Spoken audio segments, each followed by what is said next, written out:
మహోన్నతుడు మహాగణుడునైన ప్రభు అయిన యేసుక్రీస్తు నామానికి స్తోత్రాలు.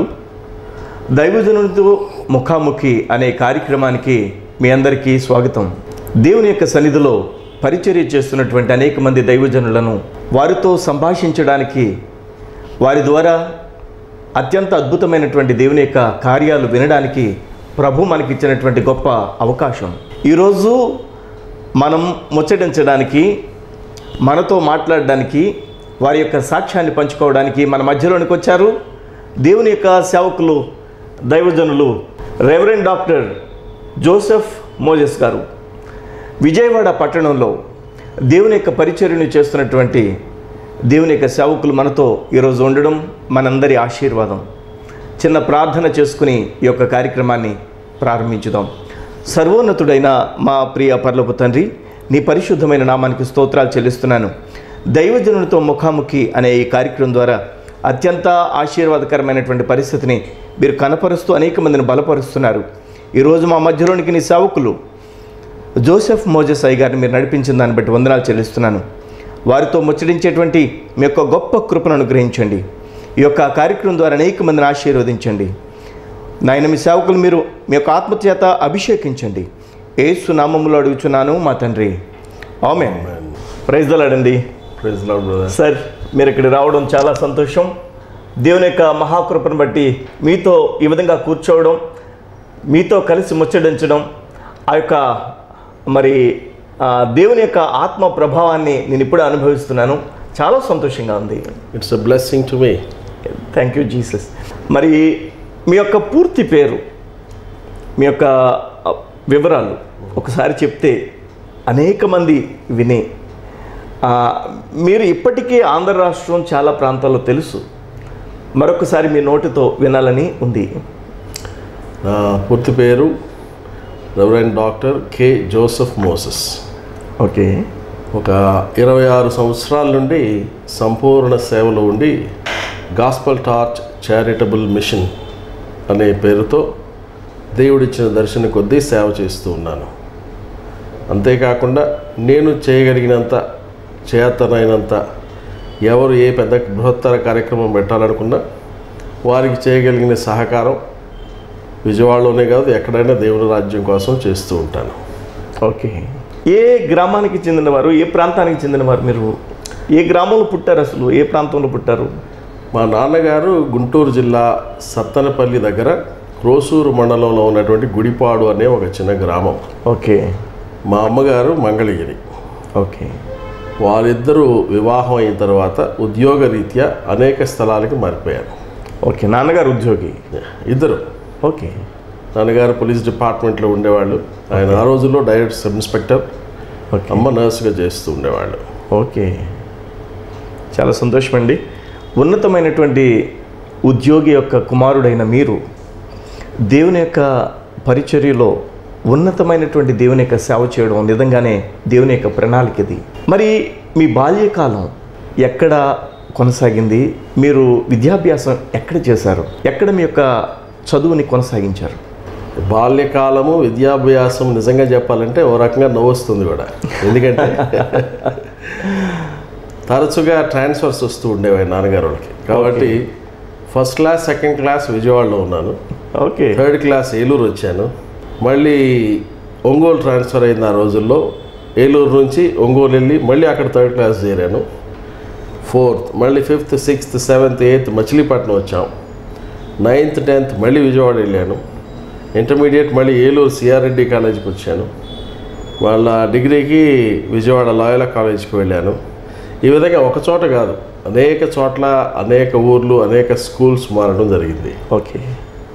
మీరు మీ యొక్క ఎడ్యుకేషన్ ఎంతవరకు చేశారు మీరు? నేను BA ఎకనామిక్స్ ఏమో విజయవాడ ఆంధ్ర లాయలా కాలేజీలో చేశాను.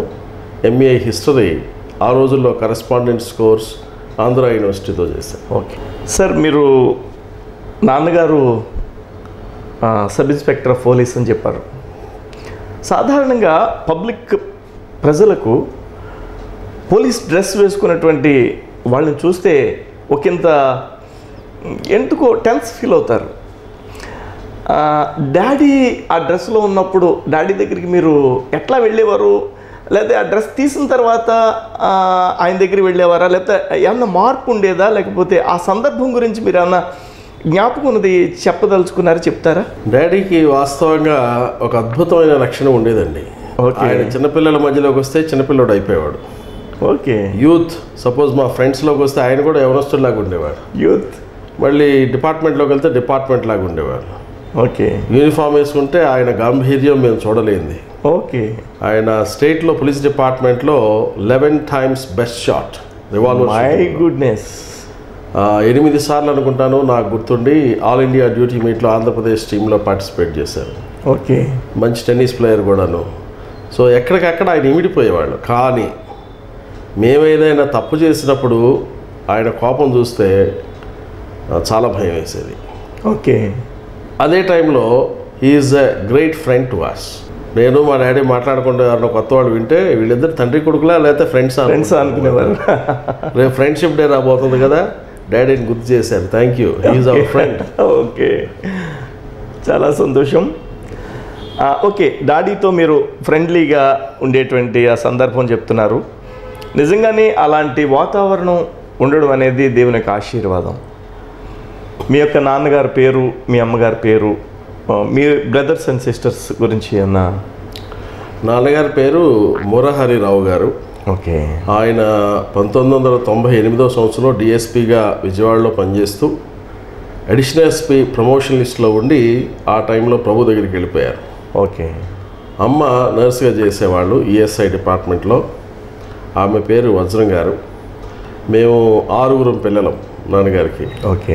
5 అబ్బాయిలు, 1 అమ్మాయి, 1 చెల్లి. వాళ్ళందరిలో నేను పెద్దాడిని. ఓకే, కుటుంబానికి పెద్ద సంతానం. ఓకే, మొదటి సంతానం. చాలా సంతోషం.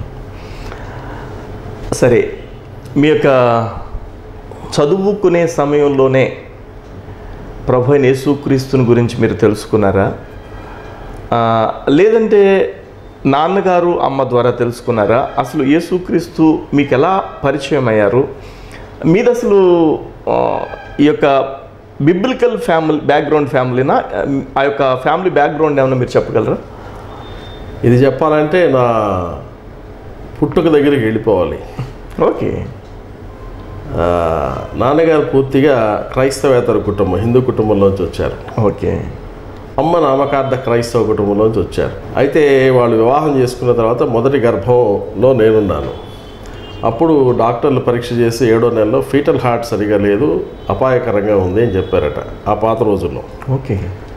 సో అప్పుడు అమ్మకు కొంచెం ప్రభు మీద నమ్మకం కలిగి, ప్రభువా నాకు బ్రతికిన బిడ్డని ఇస్తే నీకు ఇస్తానని ప్రార్థన చేసుకున్నారు. 8వ నెల 2వ వారంలో అకస్మాత్తుగా ఆపరేషన్ చేసి నన్ను తీయాల్సి వచ్చిందంట. ఓకే.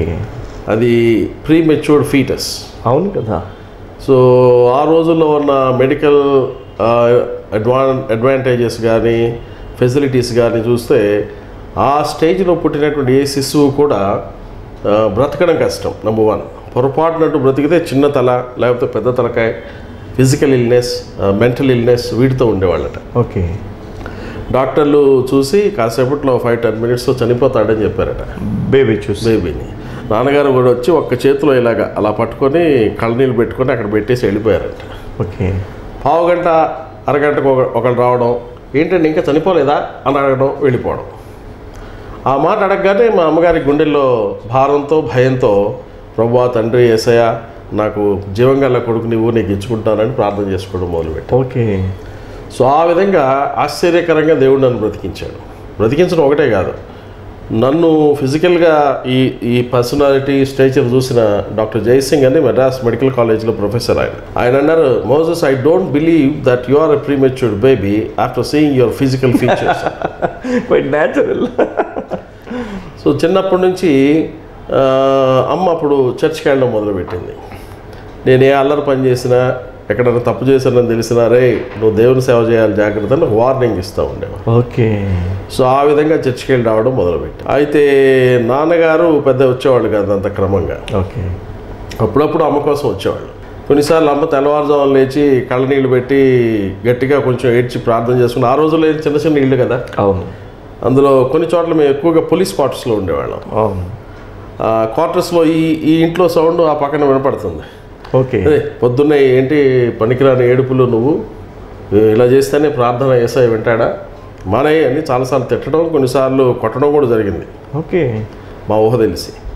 అయితే 8th క్లాస్ నేను చదివే రోజుల్లో మచిలీపట్నంలో గంటా ఏబెల్ గారు అని ఒక పాస్టర్ గారు ఉండేవారు. అక్కడ చర్చికి వెళ్ళేవాళ్ళం మేము, లేమెన్స్ ఎవెంజలికల్ ఫెలోషిప్ చర్చ్కి. నా సండే స్కూల్ లైఫ్ అక్కడే స్టార్ట్ అయ్యింది. LEF. పాస్టర్ గారితో అప్పుడప్పుడు అమ్మ చెప్పి బాధపడి ప్రార్థన చేయమనేది. ఓ రోజు అకస్మాత్తుగా పాస్టర్ గారు వచ్చి, ఇన్స్పెక్టర్ గారు మీతో మాట్లాడాలండి నేను అన్నారు. నాతో ఏంటి మీరు మాట్లాడేది అన్నారు. లేదు సార్ ఒకసారి మాట్లాడుకుందాం అన్నారు. అయితే ఇంట్లో కాదు, పదండి బయటకు వెళ్దాం అన్నారు. వెళ్ళి మచిలీపట్నం లక్ష్మీ టాకీస్ అని ఉండేది, అక్కడ క్యాంటీన్లో కూర్చొని 1 గంటన్నర 2 గంటల తర్వాత ఇంటికి వచ్చారు. ఓకే. తదేకంగా ఆలోచిస్తూ తీక్షణంగా వచ్చారు. మాకు తెలియదు ఏం జరిగిందో. అవును. అప్పుడు అమ్మతో, సమా నేను కూడా బాప్తిసం తీసుకుంటున్నాం అనుకుంటున్నాను అన్నారు. My goodness, God is really great. అలాగా ఆయన ప్రభువులోకి వచ్చారు. అంతకుముందు ఎంత పులిలాగా ఉండేవారో ప్రభువులోకి వచ్చిన తర్వాత అంత సౌమ్యుడిగా మారిపోయారు. అద్భుతమైనటువంటి మార్పు మా చిన్నప్పుడు మా కళ్ళారా చూస్తాం మేము. సో అలాగా క్రైస్తవ కుటుంబంగా మారడం జరిగింది. పులిలా ఉండేవారు నాన్నగారు అని చెప్తున్న మీరు, సందర్భం వచ్చింది కాబట్టి అడుగుతున్నాను, మీ పర్సనాలిటీ చూసిన, మిమ్మల్ని చూసిన గంభీరంగా కనిపిస్తారు. మీరు వాక్యం చెప్తున్నప్పుడు దేవుని యొక్క పరిచర్య చేసేటువంటి ఆ యొక్క ప్రస్తావన నేను చూసినప్పుడు అంతే గంభీరాన్ని నేను చూస్తూ ఉంటాను. మీ యొక్క యవ్వన జీవితంలో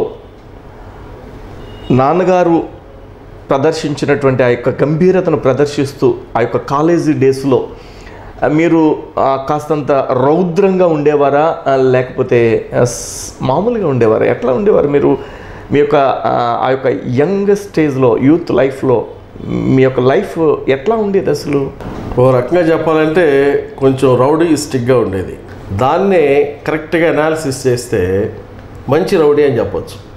ఎందుకంటారా, ఎవరైనా రోడ్డు మీద బాధపడుతుంటే, సపోజ్ ఫర్ ఎగ్జాంపుల్ సైకిల్ మీద వెళ్ళే వ్యక్తిని స్కూటర్ మీద వెళ్ళే వ్యక్తి గుద్దేశాడు, అన్యాయంగా తిడుతున్నాడు, వెంటనే ఆ సైకిల్ మీద వెళ్ళే వ్యక్తి పడిపోయి దెబ్బలు తగిలే వ్యక్తిని పక్షాన్ని నిలబడేవాడిని. ఓకే. అది ఎవరో నాకు తెలియదు, దారిని పోయేవాళ్ళు వాళ్ళు. అంతే. నిలబడి ఇతన్ని తిట్టడమో, గట్టిగా అడగడమో, అవసరమైతే కొన్నిసార్లు కొట్టడమో చేసి అతనికి 10 రూపాయలు కొట్టడం అంటే కొన్నిసార్లు కొడతానే ఉండేవాడిని. ఓకే. వాడికి డబ్బులు ఇప్పించేసి పంపించేవాడిని. ఇలాంటి పనులు చేస్తూ కొంచెం రౌడీస్టిక్గా ఉండేవాడిని. ఓకే.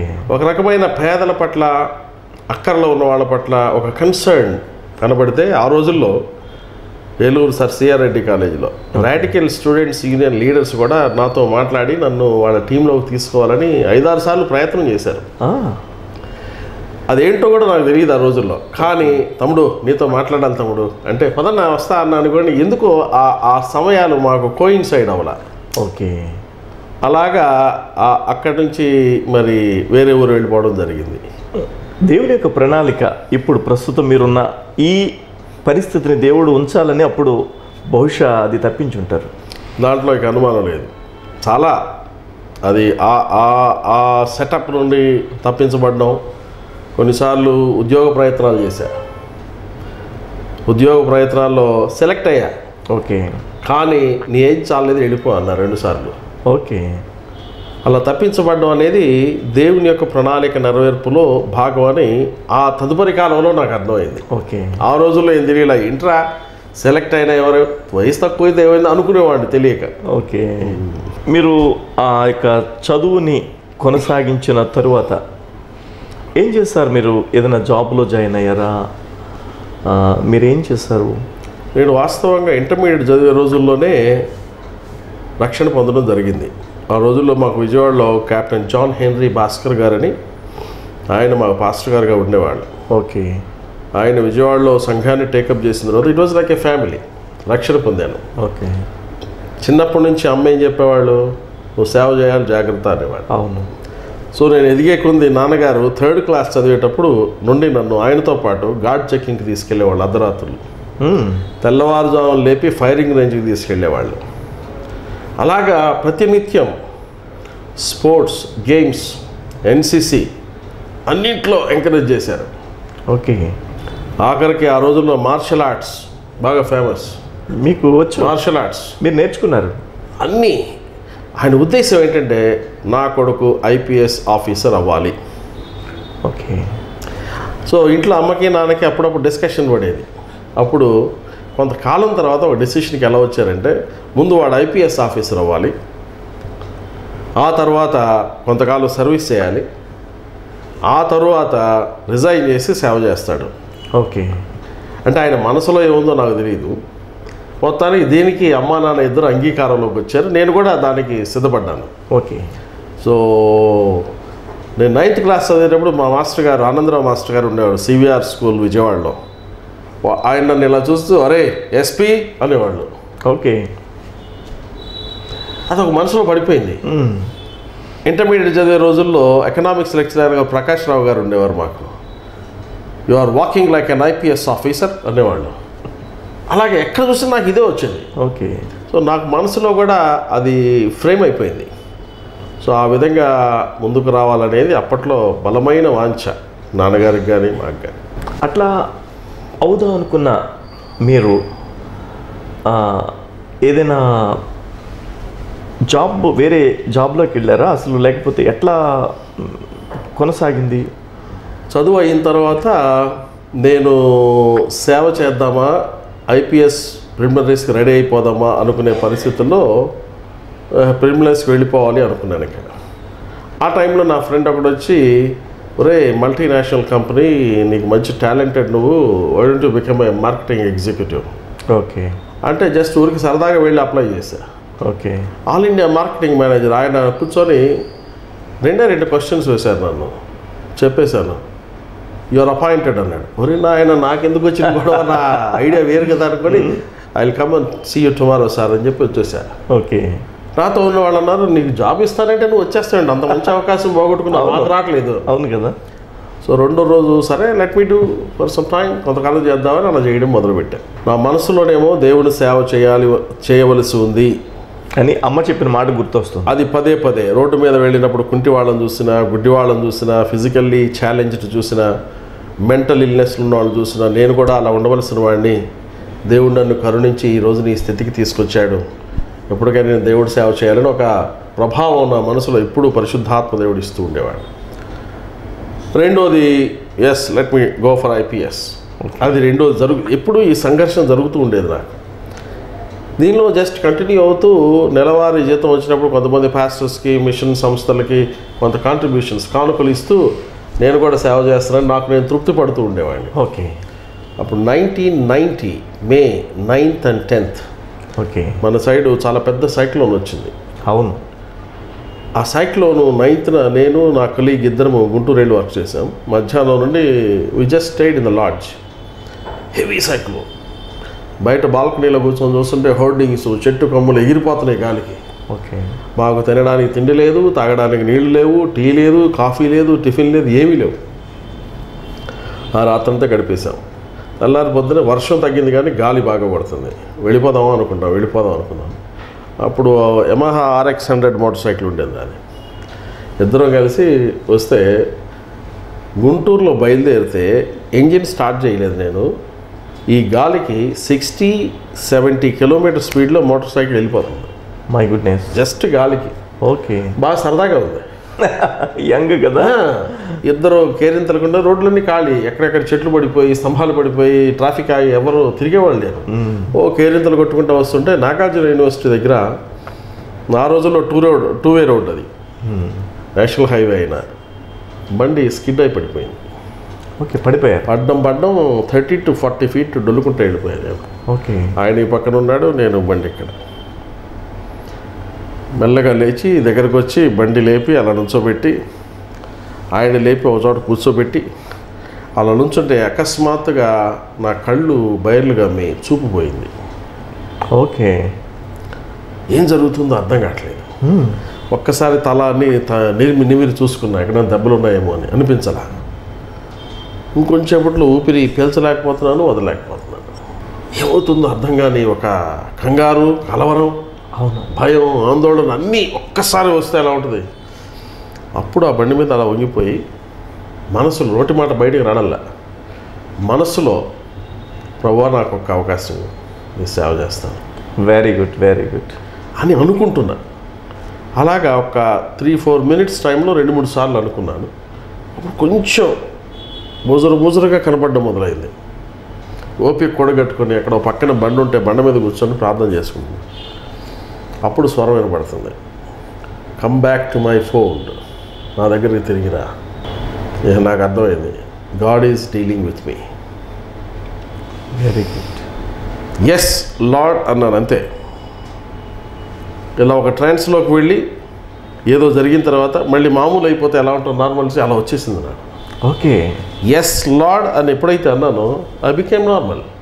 కానీ గాయాలు, రక్తం ఇవన్నీ మామూలే. ఓకే. బండి తీసి, సార్ వెళ్ళిపోదాం రండి, వెళ్ళిపోదాం అనిద్దరం అన్నా. తొలగలరా అన్నారు, మీకు ఎందుకు రండి అన్న. అదేంటది అన్నారు. I got my answer. ఎందుకంటే ఆయన నేను చాలాసార్లు ప్రభు గురించి, రక్షణ గురించి డిస్కస్ చేస్తూ ఉండేవాళ్ళం. ఈవెన్ నా ముందు రోజు నైట్ కూడా చాలాసేపు మాట్లాడుకుంటూ కూర్చున్నాం. ఆ విధంగా వచ్చేసిన తర్వాత ఒక ఫ్రెండ్ వస్తే అన్నీ వివరిస్తున్నా, ఇలా జరిగిందిరా. పిచ్చోడా, దేవుడికి ఆలోచన ఉండదనుకుంటున్నావా? నీకు చదువు ఇచ్చిందెవరు? దేవుడు. జ్ఞానం ఇచ్చిందెవరు? దేవుడు. ఉద్యోగం ఇచ్చిందెవరు? దేవుడు. ఆదాయం ఇచ్చిందెవరు? దేవుడు. ఈ ఆదాయాన్ని నలుగురు పాస్టర్లకు కూడా సహాయం చేసే మంచి మనసు ఇచ్చిందెవరు? దేవుడు. ఇన్ని దేవుడు ఇచ్చి వాళ్ళు తీసేసుకుంటాడా? ఆలోచించు. ఆలోచనలో పడ్డా. 2 రోజుల తర్వాత ఇంకొక ఫ్రెండ్ వచ్చారు, సేమ్ స్టోరీ చెప్పా. స్లింగ్ వేసుకుని డిస్లోకేట్ అయింది ఇది. అలా విని చాలా క్యాజువల్గా, దేవుడికి డబ్బులు కావాలంటే ఎవడు చేయమని కొడతాడు దేవుడు, ఎవడన్నా ఇస్తాడు దేవుడికి. నీ డబ్బులు ఎవరికి కావాలి? దేవుడికి నువ్వు కావాలి. అంత క్యాజువల్గా అంటే అదంత లోపలికి వెళ్ళిపోయింది నా మనసులో. ఎస్, దేవుడికి నేను కావాలి. ఈ స్లింగ్ వేసుకొని ఇలాగే పోస్ట్ ఆఫీస్కి వెళ్ళి resign from the services, letter follows. Praise the lord. Daddy mummy దగ్గరికి వెళ్ళాను, చెప్పాను. డాడీ ఒకసారి తీక్షణంగా ఇలా చూశారు. I wanted you to become an IPS officer, but you have chosen this way. చిన్నప్పుడే దేవుడికి నేను ఇచ్చేసాం అబ్బాయి, నీ లైఫ్, నీ ఫ్యూచర్, నీ ఇష్టం. అమ్మ దగ్గరికి వెళ్ళాను, నీ ఇష్టం నాయనా. వాళ్ళు మెచ్యూర్డ్ పర్సన్స్ కాబట్టి అట్లా మాట్లాడగలిగారు. అయిపోయింది. ఇప్పుడు నాకు కష్టం మొదలైంది. అంతేకాలం నేను సంపాదించుకుని అందరికి ఇచ్చిన వాడిని, ఇప్పుడు నాకు డబ్బు కావాలంటే డాడీ అనలేను కదా. అవును. ఎవరన్నా మీలాంటి పాస్టర్ గారు పిలిస్తే వెళ్ళడం, సాక్ష్యం చెప్పడం, వాక్యం చెప్పడం, రావడం. ఓకే. ఆ రోజుల్లో ఎంత 10 రూపాయలు ఇచ్చేవాళ్ళు, 25 రూపాయలు ఇచ్చేవాళ్ళు, 50 రూపాయలు ఇచ్చేవాళ్ళు. ఈ 25 రూపాయలు, 50 రూపాయలు తీసుకుంటే ప్రాణం చచ్చిపోయేది. అప్పుడు ఒకరోజు చాలా బాధతో, ఏంటి ప్రభువా ఇలాంటి పరిస్థితి నాకు. అప్పుడు ఒక వాక్యం విన్నాను, చదువుతున్నారు ఒక వాక్యం ఒక ఆయన. దానిలో ఒక దైవజనుడు అనుభవాన్ని చెప్తున్నారు. ఓకే. ప్రభువు కొరకు నువ్వు దినదినము చనిపోవలసిందే, అది దాని కాన్సెప్ట్. అప్పుడు yes lord, I'm prepared to die every day for you అని ఆ విధంగా సేవలోకి రావడం జరిగింది. ఓకే. చాలా టర్న్ అయినటువంటి లైఫ్ అది. It's a turning point. Yes, great turning point. మరి అప్పటి వరకు ఉన్నత ఉద్యోగం చేస్తూ చాలినంత సంతృప్తికరమైన ఆదాయాన్ని కలిగి ఉన్న మీరు ఆ సమయం నుంచి ఎలాగో న్యాచురల్గా డబ్బు లేదు, ఆదాయం లేదు, దేవుని కోసం బ్రతకాలనే విపరీతమైన తపన. ఈ పరిస్థితుల్లో మీరు ఎట్లా మీ యొక్క జీవన ఈ ప్రయాణాన్ని కొనసాగించేవారు? ఆ తొలి దినాల్లో మీరు ఎదుర్కొన్నటువంటి సందర్భాలు, ఆర్థికపరమైనటువంటి లేదా ఖర్చుల నిమిత్తమై మీరు ఎదుర్కొన్నటువంటి సందర్భాలు ఏదైనా 1-2 గుర్తు చేయగలరా మాకు? చాలా ఉన్నాయి. I can tell hundreds. పైకి హుందాగా ఉండేవాళ్ళం, మంచి బట్టలు వేసుకునేవాడిని, ఎప్పుడు టక్ చేసుకుని ఉండేవాడిని, షూ వేసుకుని ఉండేవాడిని. నా బండి పాడైపోయి రిపేర్ చేసుకోవడానికి డబ్బులు లేవు. ఎవరిదో తెలిసిన వాళ్ళదో ఒక TVS 50 పాతది ఉంటే అది తీసుకున్నాను. ఒక ఊరు మీటింగ్కి వెళ్ళాలి విలేజ్కి. నాతో పాటు ఇంకో పాస్టర్ గారు పెద్ద ఆయన ఒక ఆయన తోడున్నారు. ఆయన తత్వం ఏంటంటే గంటకు 2 గంటలకు ఒకసారి ఏదో ఒకటి తింటూ ఉండాలి. ఏదో ఒక టిఫిన్ పడకపోతే ఆయనకి మనిషి ఫైర్ అయిపోతాడు. ఓకే. నా దగ్గర వాస్తవంగా ₹1.5 ఉంది. రూపాయిన్నర. ఓకే. సరే బండి వేసుకొని బయలుదేరాం. మధ్యలో ఒక విలేజ్లో తెలిసిన ఫ్యామిలీస్ ఉంటే విజిట్ చేసాం. దేవుడి మహాకృపను బట్టి ఎవరు ₹1 కూడా కానుక ఇవ్వలేదు. అయినా సరే బండి వేసుకొని నెక్స్ట్ విలేజ్కి వెళ్ళిపోతున్నాం. ఈ విలేజ్కి ఆ విలేజ్కి మధ్యలో సుమారు ఒక 4-5 కిలోమీటర్స్ డిస్టెన్స్ ఉంటుంది. కరెక్ట్గా 2 విలేజెస్ మధ్యలోకి వెళ్ళిన తర్వాత టీవీఎస్ పంచర్ అయింది. ఓకే. ఏం చేయాలి? ఆ రోజు ఏం చేయాలో అర్థం కాదు నాకు. ఇక సరే వెనక్కి తిరిగి నడిచేద్దాం పదా అన్నాను. నాతో పాటు ఉన్న పాస్టర్ గారు టీవీఎస్ నడిపిస్తున్నారు. ఈ లోపల ఒక ఆయన స్కూటర్ వేసుకుని వెళ్తే, ఇద్దరు నడవడం ఎందుకండి, నేను ఒకరిని ఎక్కించుకెళ్తాను కదా అన్నాడు. ఆ పాస్టర్ గారు అన్నారు, నేను తీసుకొస్తాను అయ్యగారు, మీరు వెళ్ళిపోండి అన్నాడు. ఓకే. సరే స్కూటర్ ఎక్కి గన్నవరం వచ్చేసాను. రోడ్డు మీద దిగి నుంచుంటే ఏం చేయాలి? అలా నుంచొని రోడ్డు మీద ప్రార్థన చేసుకుంటున్నా, ప్రభువా ఏం చేయమంటావు, ఐఎమ్ హెల్ప్లెస్. అప్పుడు సడన్గా ఒక ఆయన బండి మీద తెలిసిన ఆయన వెళ్తున్నాడు. తెలిసిన ఆయన అంటే ఓ మీటింగ్లో నేను వాక్యం చెప్తూ త్రాగుడు, వ్యభిచారం, జోదం గురించి మాట్లాడుతుంటే ఆ రోజు ఆ మీటింగ్లో ఆయన తాగి చివర కూర్చొని ఉన్నాడు. ఏంటి మాట్లాడితే మీకు తాగుడు, వ్యభిచారం తప్ప ఏమి లేవా పాస్టర్లకి అని గట్టిగా అరిసేసాడు. ఓకే. నేను అన్నాను, రేపొద్దున మన ఇద్దరం మాట్లాడదాం, ఇప్పుడు నేను మాట్లాడిన నీతో ప్రయోజనం లేదు అని మైక్లోనే చెప్పేశాను. అది మా ఫస్ట్ పరిచయం. రెండో రోజు పొద్దున్న వచ్చి పాస్టర్ గారు రాత్రి ఏదో తాగిన తిమ్మిర్లో ఏదో తెలియకన్నాను లేండి సార్ అని, అది మా పరిచయం. ఓకే. ఆయన వెళ్తుంటే డానియల్ గారు ఒక్క నిమిషం ఆగండి అన్నాను. ఆయన చేసి, పాస్టర్ గారు ఒక ₹20 ఉందా మీ దగ్గర, నేను మళ్ళీ ఇస్తానన్నా. ఒక్కసారి ముఖం బెత్తరపోయి నివ్వెరపోయి, మీరు ₹20 అడగడమా, నా దగ్గర కూడా లేవు, ఆగండి అని ఎక్కడికి వెళ్ళి ₹20 తీసుకొచ్చి ఇచ్చాడు. ఓకే. ఆ ₹20 తీసుకొని వెనక్కి నడవడం మొదలుపెట్టా. మధ్యలో ఒక టైర్లు కొట్టు. నేను అక్కడ వెళ్ళి కూర్చున్నా. మనసులో, నేను చేసేది నీ పని, నా పని కాదు, ఎందుకు ఈ కష్టాలు పెడుతున్నావు, అసలు ఏంటి నీకింత సరదానమ్మా, ఇదే మాటలు మాతో ఆడుకోవడం నీకు సరదానా ప్రభువా, పైకి చూస్తే హుందాగా ఉన్నాను, లోపల చూస్తే ₹10 లేదు, ₹20 అడుక్కున్నాను. ఈ లోపల ఈ పాస్టర్ గారు వచ్చాడు. ఇంత తొందరగా ఎలాగొచ్చాడా అనుకున్నా నేను. సరే టైర్లు కొట్టాతను చూసి, సార్ ఇందాకేమో ₹25 వద్దన్నాను కదా, ఇప్పుడు ఇది ఓడదీసిన తర్వాత ఇది గాలి లేకుండా ఏం తోలుకుంటా వచ్చాడు, ₹35 అవుతుంది, ఇది కూడా నేను గన్నవరం వెళ్ళి వేయించుకు రావాలండి అన్నాడు. బాబు నేను పాస్టర్ గారిని, నువ్వు వేసేసాయి, వచ్చేవారు వచ్చినా డబ్బులు ఇస్తాను. నేనైతే వేస్తాను సార్, నేను ఇంకోటి దగ్గర ఏం చేయించుకోవచ్చు, మీకు బిగించాలి సార్.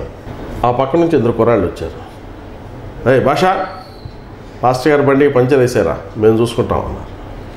ఓకే. వాళ్ళు ఎవరో నాకు తెలియదు. భాష వెళ్ళిపోయాడు. వీళ్ళిద్దరు వచ్చి, రండి బాబు ఒకసారి కూర్చున్నాను.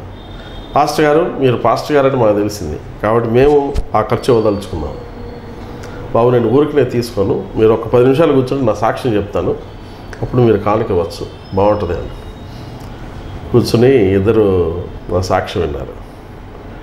తర్వాత ₹35 ఇచ్చారు.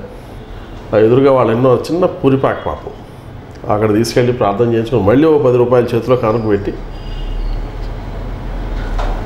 ఆ విధంగా కొన్ని వందల సంఘటనలు.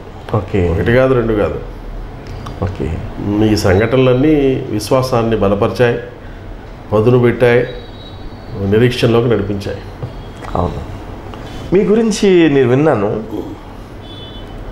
మీతో కలిసి కొన్ని దినాలు ఆయా ప్రాంతాల్లో పరిచర్య చేసినప్పుడు, మీతో మీ యొక్క వాహనంలో నేను ప్రయాణం చేస్తున్నప్పుడు మీ యొక్క రథసారథి, మీ వాహనాన్ని నడిపించే డ్రైవర్ చెప్తూ, సార్ ఇప్పుడున్నట్టు కాదు, ఆయన చూస్తే అమ్మో చాలా చాలా సీరియస్గా ఉండేవారు, ఆయన ఇప్పుడంటే ఎంత ప్రేమ కలిగిన, ఎంత అభిమానంగా చూస్తారు, ఇదివరకు అయితే ప్రజలు దడదడలాడేవారు అని అది చెప్పడం నేను విన్నాను. అసలు అంత వైవిధ్యం, ఈ మార్పు ఎట్లా వచ్చింది? విజయవాడ పట్టణంలో వీధుల్లో లేదా సెంటర్లో మీరు ఉన్నప్పుడు, అమ్మో కొద్దిగా వీడితో పెట్టుకుంటే కష్టంలే అనే పరిస్థితి నుంచి మీరు ప్రజలను ప్రేమించి ఈ తగ్గించుకుని దేవుని యొక్క పరిచర్య చేయాలి అనే ఈ యొక్క ఇంత విపరీతమైన మార్పుకి ఏమి కారణం అని అడిగితే మీరు ఒక మాటలో చెప్పాలంటే ఏం చెప్తారు? దీనికి పెద్ద కారణం అని చెప్పను. దీంట్లో మా పాస్టర్ గారు మాకు నేర్పించినట్టు ఒక అద్భుతమైన అనుభవం ఏంటంటే, నీలో ఉన్న ఏ బలహీనతనైనా జయించాలి అంటే దేవుని సన్నిధిలో ఉపవాసం ఉండి ప్రార్థించి సిలువను గూర్చి ధ్యానించు. సిలువలో ఉన్నటువంటి ఆ ప్రేమ, ఆ పరిశుద్ధత, ఆ త్యాగం, ఆ దీనత్వం, ఆ తగ్గింపు, the more you meditate about the cross, the more the characteristics of the lord Jesus Christ will be imparted in to your life. Exactly. So ఆ అనుభవాన్ని నేర్పించారు. మా యవన దశలోనే మరి ఆ అనుభవంలోకి రావడానికి దేవుడు కృప చూపాడు. ఆటోమేటిక్గా దేవుడు ఆత్మ సహాయంతో చేయగలిగాము. యోహాన్ అంటాడు కదా, you cannot change your self. మీకు మీరు మారలేరు. అవును, మన వల్ల కాదు. అవును. కాబట్టి ద్రాక్షవల్లి, ద్రాక్ష తీగ ద్రాక్షవల్లికి అంటు కట్టుబడి ఉంటేనే తప్ప అది ఫలించదు. దానంతా అది ఫలించలేదు. సో ఆ అనుభవాన్ని నేర్పిస్తూ వచ్చారు, అనుభవిస్తూ వచ్చాం. కాబట్టి క్రమేణా ఒక మార్పు అనేది చూడగలిగాం. ప్రభు చేత అంటుకట్టబడినటువంటి దైవజనులు అద్భుతమైనటువంటి దేవుని యొక్క పరిచర్యలో సాగిపోతూ దేవుని యొక్క నామాన్ని కనపరుస్తున్నారు. విజయవాడ ఆ పట్టణంలో దేవుని యొక్క పరిచర్యను మరి చేస్తూ ఆంధ్ర రాష్ట్రం, భారతదేశంలో అనేక ప్రాంతాల్లో మరియు అనేక నగరాల్లో మరి వారు చేస్తున్నటువంటి పరిచర్య అత్యద్భుతం అని చెప్పి నేను విన్నాను. వారిని అడిగి వారి మాటల్లో మనం తెలుసుకుందాం. సార్, మీరు విజయవాడ పట్టణాన్ని బేస్ చేసుకుని పరిచర్య చేస్తున్నారు. విజయవాడ పట్టణంలోనే కాకుండా మరి ఇంకెక్కడైనా పరిచర్య చేస్తున్నారా? నాకు వాస్తవంగా 1993లో పెళ్ళయింది. ఓకే. నా భార్య యానీ తాడేపల్లిగూడలో గండి ఇజ్రాయెల్ గారి చిన్న కుమార్తె. ఓకే. మా ఇద్దరు అనుభవాల కొద్దీ ప్రారంభంలో మాకున్న ఆలోచన ఓకే, విజయవాడలోనే 2-3 చిన్న సంఘాలు పెట్టుకొని సేవ కొనసాగిద్దాం అనేది ఆలోచన. ఓకే. సో ఈ ప్రక్రియలో నా భార్య నాకెంతో సహకారంగా ఉండేది. ఓకే. మా ఇద్దరం కలిసి ప్రార్థన చేసుకోవడం కానీ, తను ఇచ్చే గొప్ప సహకారం కానీ, ఇవన్నీ కలిసి ప్రారంభంలో వారంలో 8 చోట్ల స్వార్థ కూటాలు ఉన్నాయి. ఓకే. వారం తిరిగేసరికి 8 చోట్ల మీటింగ్లు అయ్యాయి. ప్లస్ బుధవారం, శనివారం ప్రార్థనలు, శనివారం ఉదయం వ్యక్తిగత ఉపవాస ప్రార్థన, ఇవన్నీ కూడా ఒక వారంలోనే. ఓకే. ఈ విధంగా కొనసాగిస్తూ విజయవాడ చుట్టుపక్కల 8 చిన్న సంఘాలు తయారైపోయినాయి. ఈ 8 కూడా ఎలాగంటే స్లమ్ ఏరియాస్, తండల్లో, పల్లెటూరుల్లో. ఇక చక్కగా 3 సంవత్సరాల్లో ఇవన్నీ తయారైపోయేసరికి అన్ని చోట్ల 20-25 మంది ఉన్నారు. ఓ రోజు మా ఫ్రెండ్ నా దగ్గరికి వచ్చి 2-3 వచ్చారు మాట్లాడడానికి. ఏంట్రా, నీకు ఎంత తెలివితేటలు దేవుడు ఇచ్చాడు, జ్ఞానం ఇచ్చాడు, నాలెడ్జ్ ఇచ్చాడు, అనుభవం ఇచ్చాడు, నువ్వు ఎంతసేపు చూసినా స్లమ్స్లోనూ ఆ తండల్లోనూ ఆ పాటలు తిరుగుతావు ఏంట్రా అని. మంచి ఎడ్యుకేటెడ్ ఎంప్లాయీస్, బిజినెస్ మెన్ వాళ్ళని పట్టుకోవచ్చు కదా. వాడు వెళ్ళిపోయిన తర్వాత మనసులో నాకు కూడా కొంచెం ఏంట్రా, నాకు ఎందుకు ఇలాగైందని కొంచెం ఆలోచన మొదలైంది. రెండో రోజు ప్రార్థన చేసుకుంటుంటే ప్రభు అన్నాడు, ఈ 8 రకాల మనుషులతో కూడిన సంఘాలతో I'm training you so that you can train people in future. Okay. ప్రభు ఆ జవాబు నాకు ఇచ్చినా నాకు అర్థం కాదా పూర్తిగా. ఆ తర్వాత ఆశ్చర్యకరంగా ఒక గొప్ప దర్శనం దేవుడు ఇవ్వడం. నేను ఉండేది విజయవాడలో. అయినా 96వ సంవత్సరం. అప్పటికి పెద్ద పాప పుట్టింది, రెండో పాపకి 10వ నెల 11వ నెల. ఓకే. 11వ నెల. మీకు 2 పాపలు? 2 అమ్మాయిలు. ఓకే. 3 సంవత్సరాల నుండి ఎప్పుడు చూసినా సువార్త కోవటం, ఉపవాస ప్రార్థనలు, ఆ ప్రార్థనలు, ఈ ప్రార్థనలు ఏంటండి, కనీసం అక్కడైనా బయటికి తీసుకెళ్ళండి, డబ్బు కావాలి. అవును. 750 రూపాయలు చిన్న ఇంటికి అద్దె కట్టుకోలేని పరిస్థితి నాది అప్పుడు. ఓకే. నాన్నగారు డిఎస్పీ అయినా ఆయన వైపు నేను చేతులు చాపలేదు. మా మామయ్య గారు పెద్ద మిషనరీ అయినా ఈవిడెళ్ళి ఏనాడు నా డాడీ నాకు డబ్బులు కావాలని ఆవిడ అడగలేదు, వెళ్ళి 10 రూపాయలు తీసుకుని నేను ఎప్పుడు పంపలేదు. అవును. ఎందుకంటే మనల్ని పిలిచిన వాడు గొప్ప దేవుడు, దేవుడు చూసుకుంటాడులే అనే ఒకే ఒక గురి మాకుండేది. అదే సమర్పణతో వచ్చాం.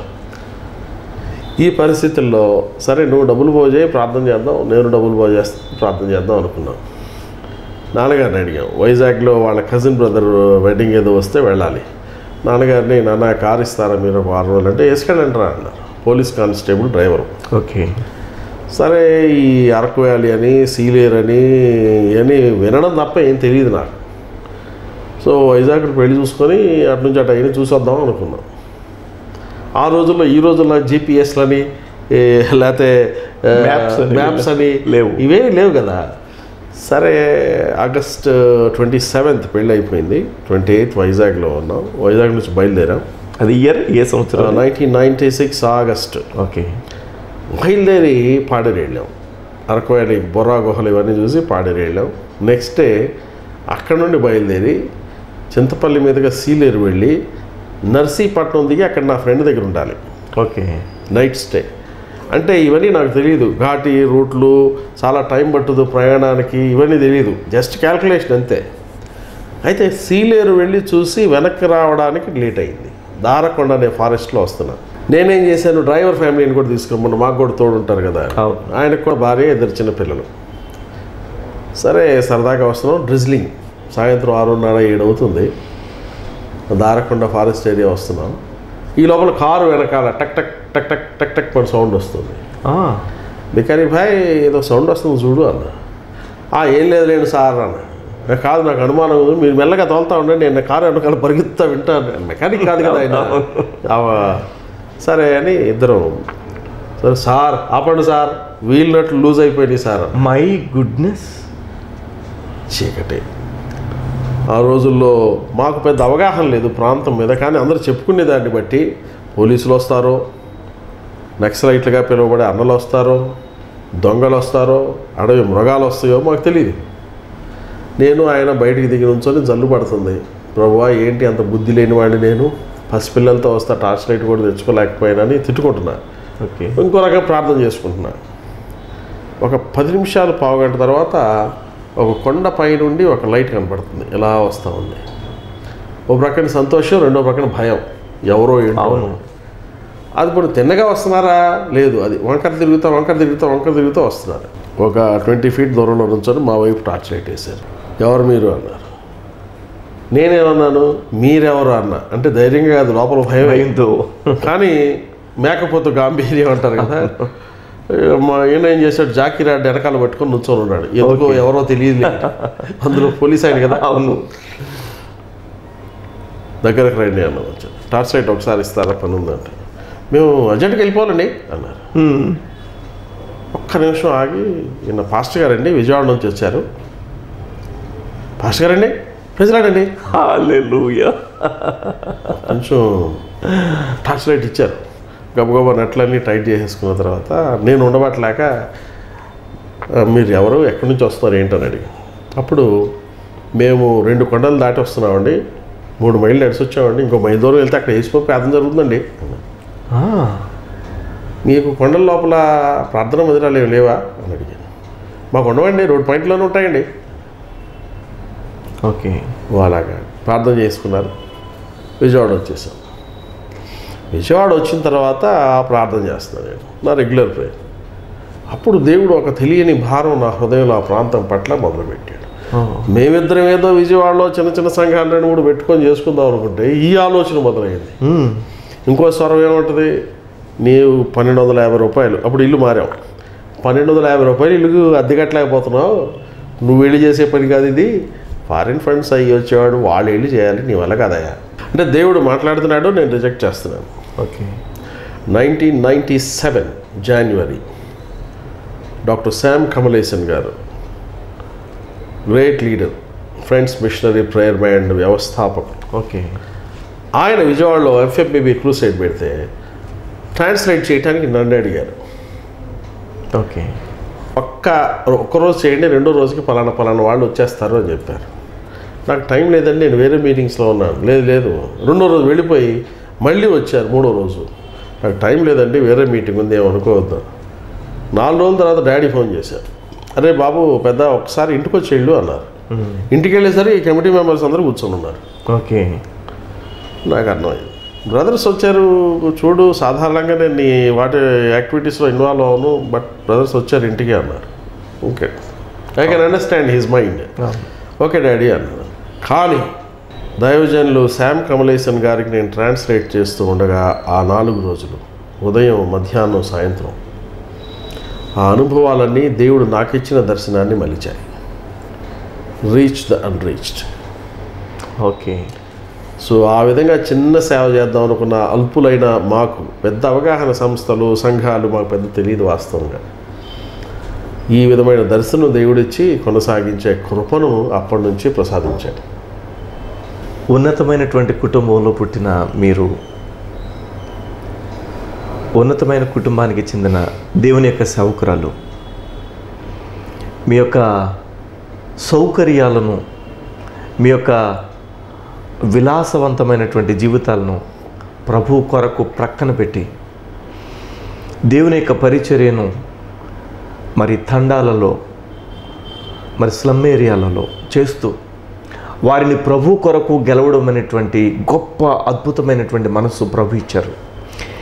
ఇంతే కాకుండా మరి శ్యామ్ కమలేసన్ గారి వర్తమానాలను ఆ యొక్క తర్జుమా చేస్తున్నటువంటి ఆ సమయంలో ప్రభు మీ ద్వారా మీ యొక్క మనసులో ఉంచినటువంటి ఆ భారం అత్యద్భుతం. నిజంగానే ఒక వ్యక్తి యొక్క అభివృద్ధి వెనుక ఒక స్త్రీ ప్రార్థన ఉంటుంది. ఈ మాట మిమ్మల్ని అడిగితే మరి పాస్టరమ్మ గారి కోసం మీ యొక్క పరిచర్య అభివృద్ధి కానీ, మీ యొక్క ఇప్పుడున్న ఆశీర్వాదం కానీ, పాస్టరమ్మ గారి యొక్క వారి యొక్క సహకారం ఎంతవరకు ఉందనంటే మీరు ఏమంటారు? ఆవిడ సహకారం, ఆ మాట అనగానే మీ ముఖంలో ఒక విధమైన ఒక విధమైనటువంటి సంతోషాన్ని చూశాను నేను. ఆవిడ సహకారం, ఆవిడ ప్రార్థన, కొన్నిసార్లు ఆవిడ సలహాలు లేకపోయినట్లయితే నేను ఇంత సేవ చేసి ఉండేవాడిని కాను. ఒక మాటలో చెప్పాలి, గ్రేట్. కొన్నిసార్లు దేవుని కోసమని తాను కష్టపడి పోగు చేసుకున్నటువంటి బంగారం ఆడపిల్లలకి, తనకి just she sold away. Okay. ఏదైనా మీటింగ్స్ పెట్టి డబ్బులు అవసరమైనా ఏమి లేవా, ఆ బంగారం వాళ్ళు అమ్మేసి ఇచ్చేసేది. ఓకే. ఏదైనా ఎక్కడైనా మందిరం కట్టడం అంటే అక్కడ ఏదైనా అవసరం వచ్చిందా అమ్మేయడమే. ఓకే. అలాగా ప్రతినిత్యం ప్రతి విషయంలో గొప్ప సహకారి. బైబిల్లో చెప్పారు కదా, సాటి అయిన సహకారి అని. అవును. అట్టి సాటి అయిన సహకారి అని నేను రూఢిగా దేవుడి సన్నిధిలో చెప్పగలను. చాలా సంతోషం అండి. అట్టి గొప్ప ఆశీర్వాదం దేవుడిచ్చాడు. ఆ యొక్క విహారయాత్రకు వెళ్ళినటువంటి మీరు దేవుని యొక్క మహాకృపను బట్టి అక్కడ పరిచర్య చేయాలనే ఆలోచన వచ్చింది. అసలు అక్కడ పరిచర్య ఎలా ప్రారంభించారు? అక్కడ పరిచర్య జరుగుతున్నటువంటి ప్రస్తుత పరిస్థితులు ఎలా ఉన్నాయి? ఒకసారి మీరు చెప్పండి. 96లో ఇది జరిగింది కదా, 97 ఆగస్ట్కి చర్చ్ యానివర్సరీ వచ్చింది. 97 జాన్వరిలో దేవుడు ఈ దర్శనాన్ని శామ్ కమలేసన్ గారికి తర్జుమా చేసే అనుభవాల ద్వారా మలిచాడు. అవును. 97 ఆగస్ట్ వచ్చేటప్పటికి నా ఫ్రెండ్స్, వెల్ విషర్స్, తెలిసిన వాళ్ళని, నేనంటే తెలిసిన వాళ్ళని, విజయవాడలో ఒక 150-200 మందిని ఒక హోటల్లో మీటింగ్ ఏర్పాటు చేసి పిలిచాను. ఆ హోటల్లో మీటింగ్ ఏర్పాటు చేయడానికి నా దగ్గర డబ్బులు లేవు. ఆ హోటల్ మేనేజర్ నా ఫ్రెండు, సార్ మీ మనసు నాకు తెలుసు, నేను మీటింగ్ ఏర్పాటు చేసేస్తాను, భోజనాలు ఏర్పాటు చేసేస్తాను, ఓకే, ఒక్క 2-3 నెలలు టైం తీసుకొని ఉన్నప్పుడు ఉన్నట్లుగా ఇచ్చేయండి నాకు. సో ఆ విధంగా ఒక అద్భుతమైనటువంటి మీటింగ్ జరిగింది. ఆ మీటింగ్లో డిఫరెంట్ ఫీల్డ్స్ తెలిసిన వాళ్ళు, ఆఖరికి మా లెక్చరర్స్ ఉన్నారు. నాకు చదువు చెప్పిన లెక్చరర్స్ గారు, తర్వాత income tax commissioner Ajay Kumar గారు అని, ఆ రోజుల్లో సిఎస్ఐ చర్చ్ బిషప్ గారు టీబీడీ ప్రకాశ్రావు గారు, బిషప్ టీబీడీ ప్రకాశ్రావు గారు, కొంతమంది వ్యాపారస్తులైన పెద్దలు, నాన్నగారి స్నేహితులు, ఓకే, వాళ్ళందరూ హాజరైతే దేవుడు నాకు ఇచ్చిన ఈ దర్శనాన్ని చెప్పాను. నేను ఇలా చేద్దాం అనుకుంటున్నాను, మీ ప్రార్థన సహాయ సహకారాలు నాకు కావాలి. నెలకు 25 రూపాయలని 50 రూపాయలని కొంతమంది ప్రామిస్ చేశారు. సరే, వాటిని నెలకు ఒక 13 నుండి 1500 పోగాయి. ఓకే, 2 నెలలు డబ్బులు పోగు చేయడం. నా దగ్గర సండే స్కూల్ స్టూడెంట్, నేను కాలేజ్ చదువుకున్న రోజు సండే స్కూల్ తీసుకునేవాడు పిల్లలకి. తనకు ఒక కారు ఉంది. అన్న నువ్వు కారు వేసుకెళ్ళిపో అన్న, వాడుకో, ఉన్నప్పుడే డబ్బులు. ఓకే. అలాగే కారు మ్యాచ్ వచ్చేవాడు. అలా మొదలుపెట్టి west Godavari, east Godavari, Visakhapatnam 3 tribal ఏరియాస్లో మన్యాల్లో నాకేం తెలీదు, జస్ట్ తిరిగేవాడు అంతే ప్రార్థన చేసుకుంటా. ఓకే. అలా తిరుగుతూ సర్వే చేస్తూ అసలు ఏంటి సేవ అక్కడ ఉందో. నేను పెద్ద సర్వే చేశాను నేను చెప్పను, కానీ నా పరిధిలో నేను నా అవగాహన కొద్దీ నేను సేవ చేయాలి కాబట్టి మొదలుపెట్టి విశాఖపట్నం చింతపల్లి కేంద్రీకృతమైనటువంటి ప్రాంతంలో తిరుగుతూ ఉన్న రోజుల్లో నాకెవరు తెలిసిన వాళ్ళు లేరుగా. చెట్టు కింద కారు పెట్టుకోవడం, నిద్రపోవడం, భోజనం దొరికేది కాదు సకాలానికి. ఆ కర్ర పెండలో ఉడకబెట్టి సంతల్లో అక్కడ అమ్ముతూ ఉండేవారు. ఆ కర్ర పెండలకు కొనుక్కొని తినడం, ఈ డబ్బులన్నీ అయిపోయడాన్ని మళ్ళీ విజయవాడ చేరడం, వీడికి నిదానంగా డబ్బులు కట్టుకోవడం, ఇలాగ సర్వే చేయడం మొదలుపెట్టి ఈ ప్రక్రియలో రోడ్ పాయింట్స్లోనే చర్చెస్ ఉన్నాయి, ఇంటీరియర్లో లేవు అనేది ఒక నిర్ధారణకు వచ్చాను. నా స్నేహితుడు కత్తి డానియల్ గారని విజయవాడ, ఓకే. ఆయన చింతపల్లిలో ఏపీఆర్జేసీలో లెక్చరర్గా చేస్తూ ఉన్నారు ఆ రోజుల్లో. ఓకే. సడన్గా కలిశారు. బ్రదర్ ఏంటి మీరు చింతపల్లిలో ఉన్నారు? చింతపల్లి నేను వచ్చాను కదా, మీరు రండి అన్నట్టు పరిచయం చేస్తాను. అప్పుడు అక్కడ కొద్దిమంది నాకు పరిచయం చేస్తే కొయ్యూరు అనే ప్రాంతంలో 1999 జనవరిలో మొట్టమొదటిసారి స్వార్థ సభలు పెట్టాలని నిర్ణయించుకొని ప్రార్థన చేయడం మొదలుపెట్టాను. అది అడవి ప్రాంతం. ప్రార్థన చేయడం మొదలుపెట్టా. డబ్బు లేదు కానీ చెయ్యాలి, దేవుడు భారం ఇచ్చాడు. ఓకే. దేవుడు ఇస్తా అంటున్నాడు. అప్పుడు నవంబర్లో 98 నవంబర్లో నాన్నగారిని ప్రభు పిలుచుకున్నారు. ఓకే. అది పెద్ద దెబ్బ నాకు. ఆ టైంలో ఏం చేయాలో అర్థం కాలే నాకు. ఒక రకంగా డిప్రెస్ అయిపోయా. దేవుడి మీద అలిగానని చెప్పచ్చు. ఏం దేవుడు అయ్యా బాబు నువ్వు, నన్ను ఎంతవరకు తీసుకొచ్చి ఇక్కడేమో ఆయన తీసుకున్నావు, నువ్వు నేనేం చేస్తాను, నేను చేయలేనుకో, ఇట్లాగా నాకు నేనే. ఓకే. ఓ రోజు దేవుడు అన్నాడు, I have called your father but I'm your heavenly father. నీ తండ్రిని నేను పిలుచుకున్నాను కానీ నేను నీకు పరమ తండ్రిని ఉన్నానుగా. సిగ్గుపడ్డాను. ప్రభువా నువ్వు చెమ్మన్నా చేస్తాను ప్రభు. అప్పుడు ఏదో నాన్నగారు డబ్బులు వస్తే కొద్దిగా కానుకిచ్చారమ్మ, మామూలుగా రెగ్యులర్గా ఇచ్చినట్లుగానే. దాంతో first investment Koyyuru meetings. Okay. ఏం చేయాలో ఎలా చేయాలో కూడా తెలియదు. ఊరుగా నూరు తెలియని వాళ్ళ దగ్గరికి వెళ్ళి అక్కడ కొంతమంది పరిచయం చేసుకొని విజయవాడ నుంచి మార్బలం అందరూ తీసుకెళ్ళిపోయా చిన్న బస్సు మాట్లాడుకొని. అప్పుడు ఇప్పుడు ఏసయ్య దీవెన ప్రోగ్రామ్ జ్యోతిరాజ్ గారు ఉన్నారుగా, అవును, వాళ్ళంతా యూత్. ఓకే. అప్పుడు జీసస్ ఎవాంజలికల్ టీమ్ జ్యోతి బ్రదర్స్ అని నడిపేవాళ్ళు. ఓకే. ఈ టీంని వర్షిప్ టీమ్గా తీసుకెళ్ళి ఓకే మీ ప్రేయర్స్ మీ మీటింగ్స్లో కొయ్యూరు మీటింగ్స్కి తట్టా బుట్ట సరంజామా సర్కస్ లాగా లైటింగ్ పిఏ సిస్టమ్ మొత్తం విజయవాడ నుంచి చేసుకెళ్ళి ఓకే అక్కడ ఒక చర్చ్ కాంపౌండ్ అడిగి దాంట్లో మీటింగ్స్ పెట్టాం. మేము భోజనాల కోసం తీసుకెళ్ళిన ప్రొవిజన్స్ అన్నీ ఒకరోజు అయిపోయినాయి. అక్కడ వాళ్ళు అప్పుడు ఇచ్చిన సలహా ఏంటి సార్, అందరూ సాయంత్రం 4 బయలుదేరి మీటింగ్కి వస్తారు, కొంతమంది నడిచి వస్తారు, మళ్ళీ తిరిగి వెళ్ళేసరికి 11-12 అయిపోద్ది, కొంచెం భోజనం పెడితే బాగుండు సార్. ఓకే. డబ్బులు లేవు, అయిపోయినాయి, ఉన్న కొద్దిగా డబ్బులు. ప్రభా ఏం చేయాలో అర్థం కావట్లా. కిరాణా కొట్టు కనపడింది, వెళ్ళా. బాబు నేను ఇలా మీటింగ్స్కి వచ్చానయ్యా, నాకు రేపు 500 మందికి, ఎల్లుండి 500 మందికి, 1000 మందికి భోజనాలకి ప్రొవిజన్స్ కావాల్సి వచ్చింది అంటే తీసుకెళ్ళండి పాస్టర్ గారు అన్నారు. అసలు విషయం విను, నా దగ్గర డబ్బులు లేవు, తీసుకెళ్తాను సరే డబ్బులు లేవు, ఒక నెలన్నర టైం ఇస్తే పంపిస్తాను. డబ్బులు సంగతి నేను అడగలేదు పాస్టర్ గారు, తీసుకెళ్ళండి, నెల తర్వాత పంపించండి. దేవుడికి స్తోత్రం. అప్పుడు లాస్ట్ రోజు అద్భుతమైన ఉద్యోగం చూశాను. 500 మందిలో 490 మంది లేచి నించొని కన్నీరు కారుస్తూ ప్రార్థన చేశారు. వావ్, అంతకుముందు అక్కడ వాక్యం లేదు. ఉన్నాయి, చర్చెస్ ఉన్నాయి, సంఘాలు ఉన్నాయి, కానీ ఒక ఉజ్జీవకరంగా అర్థవంతంగా సత్యాన్ని బోధించి సరైన మార్గంలో నడిపించే అనుభవం ఉన్నవాళ్ళు చాలా తక్కువ. ఓకే. ఉన్నారు కొంతమంది ప్రయాసపడేవాళ్ళు ఉన్నారు అప్పటికే. ఓకే. ఇక కొంతమంది సేవకు సమర్పించుకున్నారు, కొంతమంది రక్షణ పొందారు. ఏం చేయాలో నాకు అర్థం కాదు. మీటింగ్ని పెట్టడానికి ఆలోచిస్తున్నా నేను. ఇంకా అనేక మంది తెల్లారి పొద్దున్న వచ్చి రాత్రి నేను స్వస్థత పొందానండి, రాత్రి దేవుడు నా గుండె జబ్బు బాగు చేశాడు, రాత్రి నా తలనొప్పి తీశాడు. I was stunned, praise God అనుకున్నాను. ఆ టైంలో ఇక కొంతమంది రక్షణ పొందిన వాళ్ళందరూ అక్కడ ఒక స్కూల్లో రికార్డ్ అసిస్టెంట్గా చేస్తూ ఉన్నారు బ్రదర్ నానిబాబు గారని. ఆయన కూడా అప్పుడే రక్షణ పొందారు. ఓకే. బ్రదర్, ఈ కొద్దిమందితో ప్రార్థన చేయిస్తూ ఉండండి, నేను మళ్ళీ వస్తాను. అలా వెళ్ళడం, చిన్న తాటాకుల పాకలోనో ఎక్కడ అనుకూలం ఎక్కడ ఉంటే అక్కడ కూర్చోవడం, ప్రార్థన చేయడం, వాకింగ్ ఇవ్వడం, రావడం. అక్కడి నుంచి యవనస్తులైన బిడ్డలను తీసుకొచ్చి మా ఇంట్లోనే పెట్టి వాళ్ళకి తర్ఫీదు ఇవ్వడం, పంపించడం. ఓకే. అది ప్రారంభం. ఈ రోజున దాదాపు మొత్తం ఆ ప్రాంతంలో ఒక 46 చిన్న చిన్న సంఘాలు, పెద్ద సంఘాలు, ఒక 32 మంది పాస్టర్స్ టీమ్ 46 places. ఆ ప్రాంతంలోనే. మళ్ళీ ఇటు ఈస్ట్ గోదావరి, ఖమ్మం డిస్ట్రిక్ట్, విజయవాడ ఈ వేరు. ఓకే.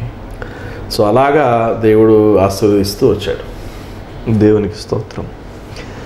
సార్, మిమ్మల్ని చూస్తుంటే ఫ్లైట్స్లో తిరిగే మీరు, ఏసీ రూమ్స్లో ఉండే మీరు, జంగిల్లో అడవి ప్రాంతానికి వెళ్ళినప్పుడు కనీస సౌకర్యాలు కూడా ఉండని ప్రాంతంలో ఎండ ఉండగలుగుతున్నారు మీరు. అక్కడ ఎలా మౌల్డ్ అయిపోయారు మీరు? అక్కడ మీరు వెళ్ళినప్పుడు మీకు ప్రత్యేకంగా ఈ ఏసీలు ఇవన్నీ పెట్టించుకుని ఉంటారా, లేకపోతే మామూలుగా అందరిలో కలిసిపోయి ఉంటారా? ఎప్పుడైతే దేవుడు ఈ మిషనరీ సేవ ఉద్యమం ఇచ్చారో అప్పుడు నేను ప్రార్థన చేసుకుంటే ఒక విజయవాడలో ఉన్న సీనియర్ పాస్టర్ గారు ఒక ఆయన నాతో మాట్లాడుతూ అన్నారు, బాబు, విజయవాడలో 150 సంవత్సరాలుగా క్రైస్తవ సేవ ఉంది, కానీ సువార్త అందని ప్రాంతాలకు వెళ్ళినటువంటి వారు విజయవాడ పట్టణం నుండి ఎవరు లేరు. You are the first person. Praise the lord. ఈ డిస్కషన్ అయిపోయిన తర్వాత ఆ రోజు కూర్చుంటే, yes, now I'm a missionary to the unreached. ఇంతకాలం నేను ఎలా ఉన్నాను, ఎలా ఉంటున్నాను అనేది కాదు, ఇక ముందు నేను ఎలా ఉండాలి అని. అప్పటి నుంచి నాకంటూ నేను కొన్ని నిర్దిష్టమైనటువంటి అలవాట్లు పెట్టుకున్నాను. సాఫ్ట్ డ్రింక్స్ తాగను, వేడి వేడి అన్నం తినాలని నాకు ఎప్పుడు లేదు. ఓకే. అంటే ఇది నాన్నగారి దగ్గర నుంచి వచ్చింది నాకు. సింపుల్ లైఫ్, సింపుల్ ఫుడ్ అనేది ముందు నుంచి కొంత ఉంది. ఓకే. అది సేవలోకి వచ్చిన తర్వాత ఇంకా ఎక్కువైంది. ఒక బ్యాలెన్స్డ్ లైఫ్. అవసరమైతే నేల మీద పడుకుంటాను, లేదు ఆ ఊరిలో ఇప్పుడు కొంచెం పర్వాలేదు, అప్పుడైతే వేరే గత్యంతరం ఉండక వరండాలో ఒక మంచం వేసి అక్కడ పడుకుంటూ అనేవాడు. ఓకే. బాత్రూమ్ ఉండేది కాదు. ఓకే. వాగుల్లోకి వెళ్ళొచ్చేవాడిని. కొంతకాలానికి బాత్రూములు కట్టారు.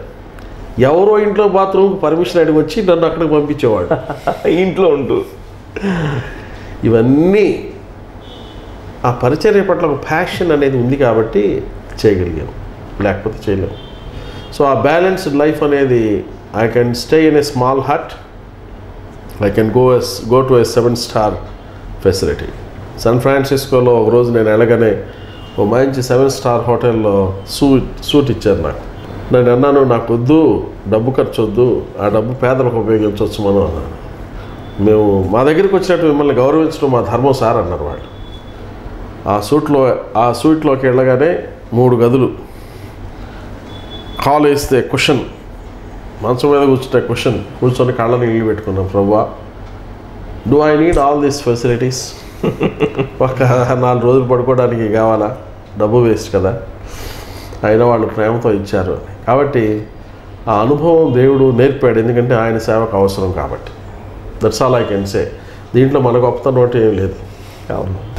దేవుని మహాకృపను బట్టి నేను కూడా ఎంతగానో ఆనందిస్తున్నాను. నా మనసు ఎంతో ఉల్లాసంగా, ఉత్సాహంగా, ఎంతో దేవుని యొక్క కృపలో ఉప్పొంగుతుంది నా మనసు. ఎందుకంటే మన యొక్క విజయవాడ ప్రాంతం నుండి భారతదేశంలో దేవుని యొక్క ఆత్మచేత వాడబడుతూ మరి ఒక మిషనరీగా ఆ యొక్క అడవి ప్రాంతాల్లో గిరిజనుల మధ్య మరి ప్రపంచానికి నాగరికతకు దూరంగా ఉండేటువంటి ప్రజలకు సువార్త అందించడానికి దేవుడు ఏర్పాటు చేసుకున్నటువంటి దేవుని యొక్క సేవకునితో ఈరోజు దైవజనునితో ముఖాముఖి అనే ఈ కార్యక్రమంలో పాలు పొందడం అనేది నిజంగా నాకు కూడా చాలా సంతోషంగా ఉంది.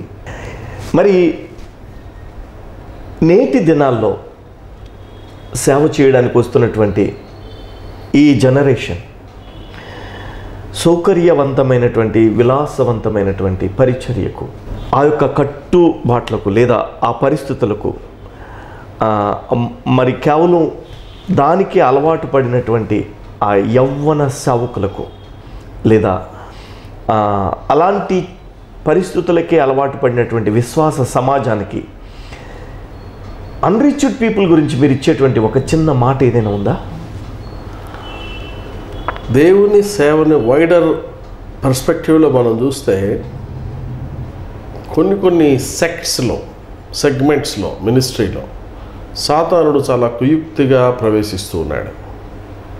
సేవాభారము, సేవా దర్శనము, ఆత్మల కొరకైనటువంటి వేదన, ప్రార్థన జీవితము, విశ్వాసము, వీటిలో ప్రస్తుతం ఉన్నటువంటి అనేక మంది ఎవరి బిడ్డలైన దైవజనులు ఎదగకుండా వాళ్ళ మనస్సుని మోడర్నైజ్డ్ మినిస్ట్రీ, లేకపోతే classified high class high profiled ministry. నేను సేవ మొదలు పెట్టగానే నేను టీవీలో మాట్లాడాలి, కాస్ట్లీ కార్ ఒకటి ఉండాలి, సూట్లు వేసుకోవాలి, బాగా డబ్బు సంపాదించాలి, బ్యాంక్ అకౌంట్ నంబర్లు ఇచ్చేయాలి. ఒక రకమైనటువంటి, అంటే ఇవి నేను తప్పు రైట్ అనే జడ్జి చేసేంత గొప్పవాడిని కాదు, నా పర్సనల్ ఒపీనియన్. ఒకవేళ దేవుడు వాళ్ళకి ఇస్తే ఇట్స్ అప్ టు దెమ్.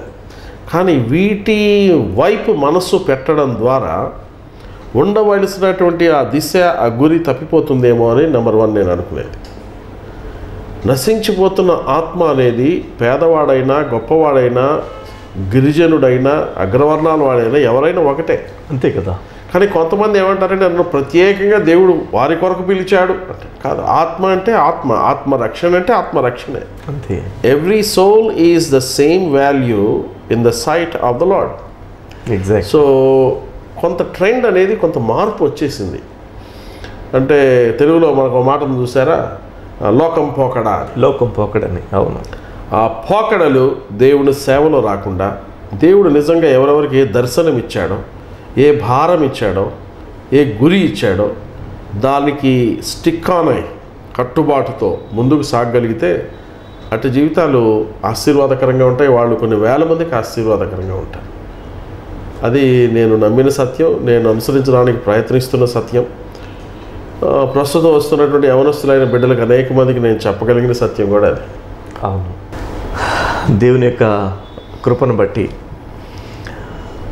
నేటి సమాజంలో అన్రిచ్డ్ పీపుల్ కోసం సువార్త పదే ఒకే చోట కాకుండా అన్రిచ్డ్ పీపుల్ కోసం సువార్త చెప్పాలి అనే భారం కలిగినటువంటి సేవకులు నాతో సహా మనందరం కలిగి ఉండాలని దైవజనుని ద్వారా ఈరోజు పరిశుద్ధాత్మ దేవుడు హెచ్చరించారు.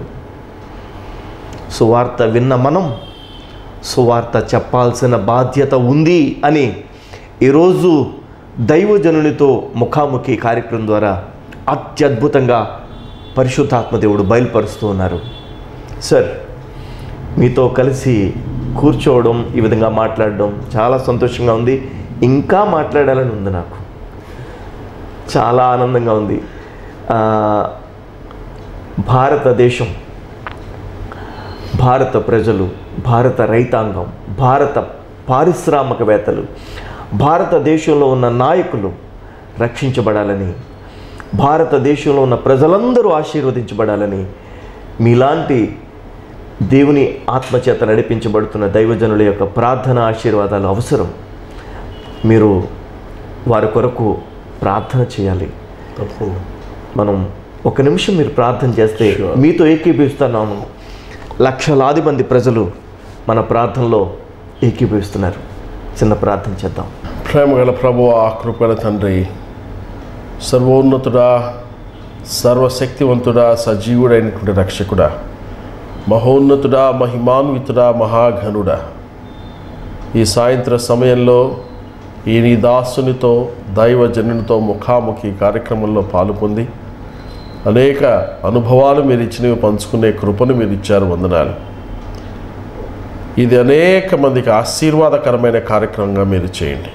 అంతేకాదు ప్రభువా, మేము మొదట భారతీయులము, భారతదేశంలో పుట్టినటువంటి క్రైస్తవులము, క్రైస్తవ విశ్వాసిగా ఈ దేశము కొరకైన భారము, బాధ్యత మా మీద ఉంది తండ్రి. కనుక మా దేశమును మీరు దర్శిస్తున్నారు, మీకు వందనాలు. రానున్న దినాలలో మహోన్నతమైన మహిమతో, పరిశుద్ధాత్మదేవుని అభిషేకముతో మరింతగా దర్శించవలసిందిగా వేడుకుంటున్నాం ప్రభువా. ఆమేన్. మా దేశ అధ్యక్షుల వారిని, ప్రధానమంత్రి గారిని, కేంద్ర మంత్రులను, అధికారులను, అన్ని రాష్ట్రాల ముఖ్యమంత్రులను, అధికారులను, మంత్రులను, అనేక మంది రాజకీయ నాయకులను, సిద్ధాంతాలతో ఉన్న నాయకులను మీ ఆత్మ ద్వారా మీరు దర్శించండి ప్రభువా. అవును స్వామి. మా దేశంలో ఒక తప్పుడు భావాన్ని ప్రచారంలోనికి తీసుకువస్తున్నారు.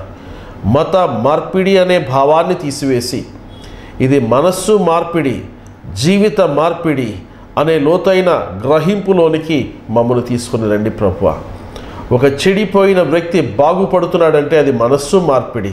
ఆ బాగుపడిన వ్యక్తి నేటి మా దేశ సమాజానికి ఆశీర్వాదకరంగా ఉన్నాడంటే అది అద్భుతమైన ఆశీర్వాదం ప్రభువా. అవును స్వామి. అట్టి ఆశీర్వాదమని మా దేశము గుర్తించుటకు, గ్రహించుటకు మీరు సహాయం చేయవలసిందిగా వేడుకొనుచు ఉన్నాం ప్రభువా.